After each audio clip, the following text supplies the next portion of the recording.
Hey, Rip the Bandage, it's Adrienne.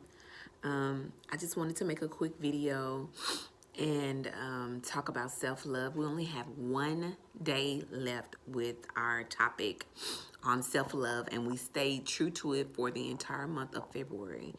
Normally, I get way off track and start doing something else, but this was a great month, and we talked about self-love, loving yourself all month long. So I hope that each of you have really learned some good nuggets on self-love and did some self-checks and adjusted your life in a way that you can change some things that you've been doing that you have not been loving on yourself the way that you should.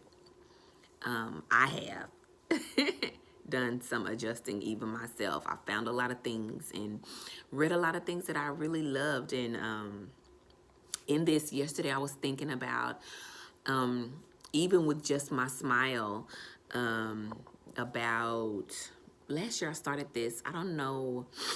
I don't know when I got braces last year.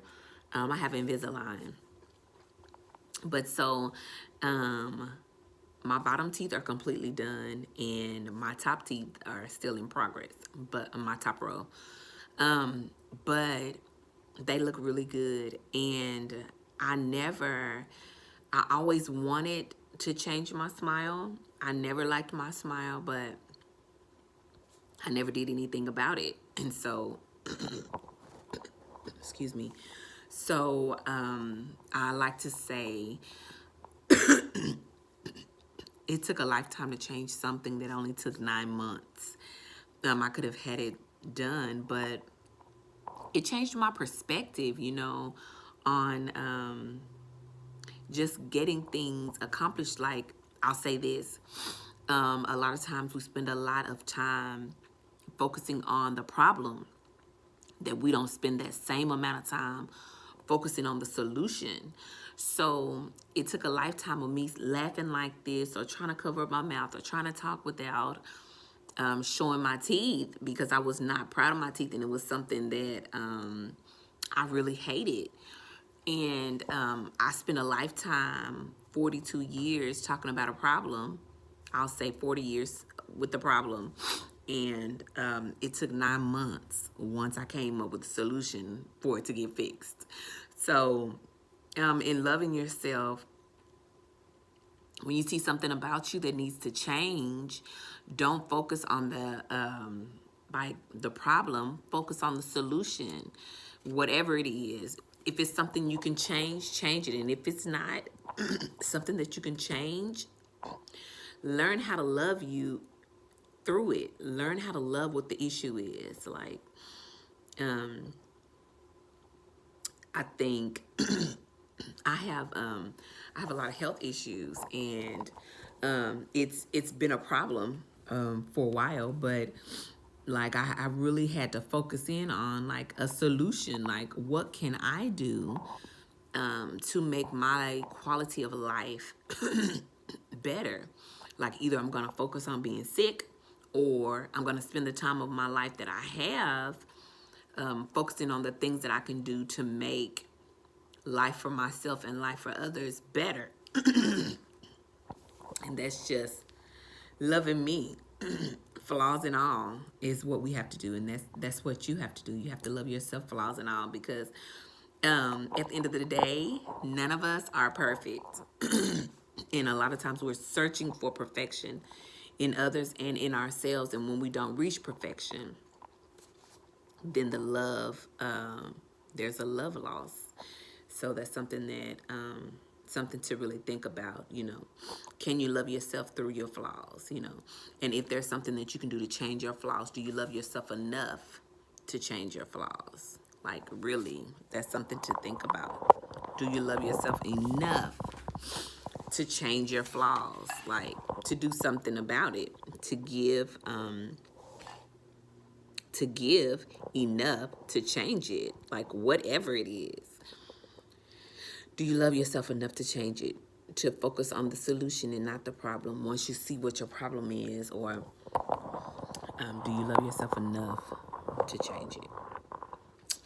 So, this is Adrian Heights with Rip the Bandage. This month again, we're talking about self-love all month long, giving yourself the love that you need, loving yourself in spite of your flaws and all, in spite of what other people have spoken against you negatively. And I'll just be honest and say this. I didn't even actually know that my teeth were like so jacked up, right?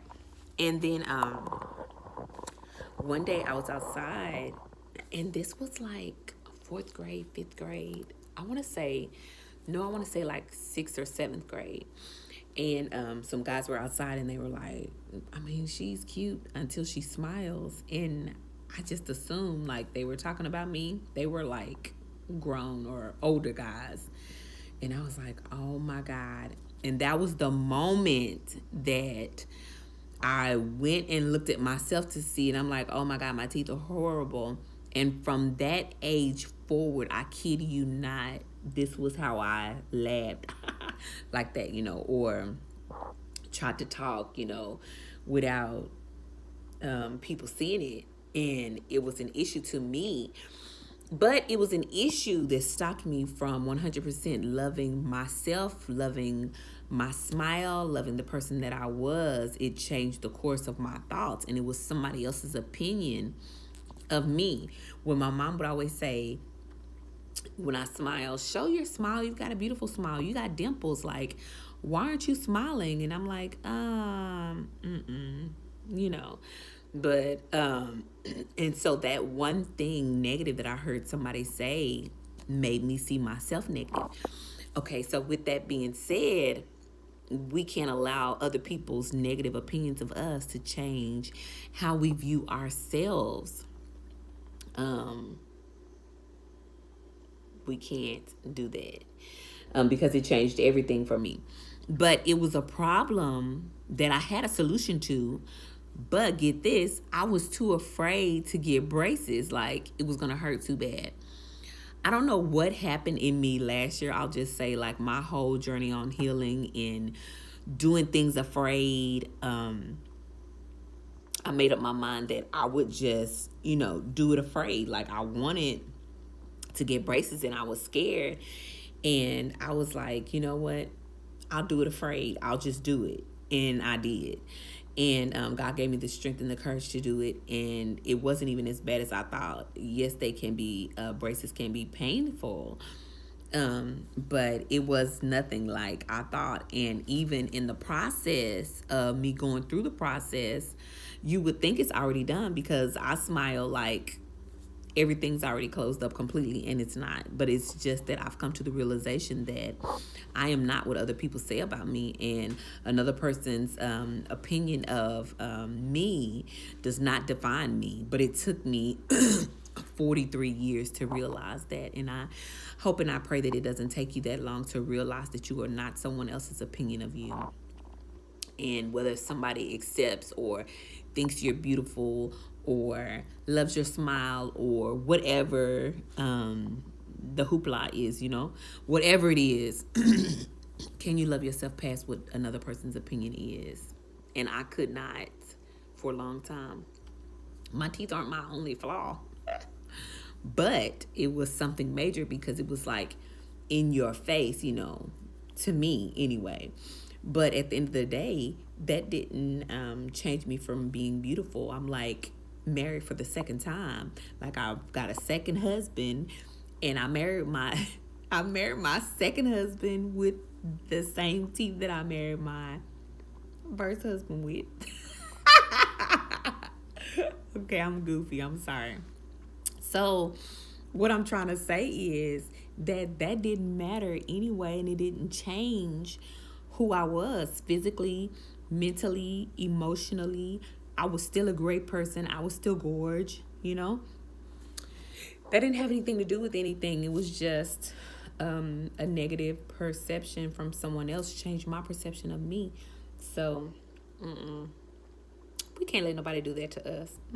We're not going to do that ever again. I don't care if I have, I don't care what it is, flaws and all. I love me. And I hope you love you. I hope that this month has brought everyone to that point to where you know that you're worth loving. You are amazing. You are beautiful. You are kind. You are enough. You are enough just the way you are. You are good enough just the way you are. I was having a conversation with my daughter and I was telling her it doesn't matter if she was talking about being enough. Like, sometimes she feels like she's not enough. And I told her for other people, and I told her, you may never be enough for other people. In their eyes, that's their perception. That's them feeling like what they need, whatever that may be. But at the end of the day, the person that you have to be enough for is yourself. You'll never be enough for everybody else. People are always going to pull on you and want more from you, and well, you should do this or you should do that, or have another plan for you. God's plan is not man's plan. Period. Before you were formed in the womb, the Bible says that God knew you. He formed a relationship with you. Before you were ever formed, he did. Nobody else. He already knew what you would be. He already knew what your life would be and what you were called to, what your destiny is. Not anyone else. So don't let anyone put that tag on you about, oh, you should be doing this or you should be doing that. They're not God. So you have to be okay with who you are. You have to be okay with who you are created to be. You have to be enough, and you have to love yourself enough for you.